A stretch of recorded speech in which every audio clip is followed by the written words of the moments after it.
Town committee सुबुदेरो के chairman advocate Ejaz Ahmad खोड़ो की हिदायतुनि ते वाइस चेयरमैन वडेरो हबीबुल्ला मंगणे जो शमसुद्दीन कलोड़ो की अॻवाणीअ में वार्ड नंबर 4 के रहवासियुनि लाइ पहिरें मरहले में 55 सोलर प्लेटूं विरायूं वयूं। तकरीब दौरान इलाइक़े वासियुनि में ख़ुशी जो इज़हार कंदे चयो वियो त सोलर प्लेटूं मिलण सां संदन ज़िंदगी में आसानियूं पैदा थींदियूं।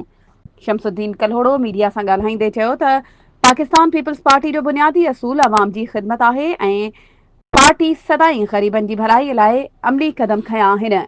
हुन वधीक चयो त पार्टी हर ॾुख सुख में अवाम सां गॾु बीठी आहे। तकरीब में वाइस चेयरमैन हबीबुल्ला सेतो, शमसुद्दीन कलोड़ो, जावेद अली कलोड़ो, सजाद हुसैन कलोड़ो, सैयद गदा हुसैन शाह, रियाज़ हुसैन मंगनेजो समेत मुख़्तलिफ़ सियासी ऐं समाजी अॻवाननि शिरकत कई। इन रिथा मां ॻोठ खाकी, ॻोठ वडेरो मोहम्मद लाइक सेक्तो, ॻोठ परतूवाहण, ॻोठ मलदेसी, गाॾी, सेता मंगनेजा, भमरा समेत केतिरनि ई इलाइक़नि जा रहवासी मुस्तफ़ीद थिया जिन इंतज़ामिया जा थोरा मञिया। वधीक ख़बरुनि ऐं अपडेट्स जे लाइ असांजे चैनल खे सब्सक्राइब कयो ऐं हा, बेल आइकन खे प्रेस करणु न विसारिजो त जीअं असांजी हर नई अचण वारी वीडियो तव्हां ताईं पहुची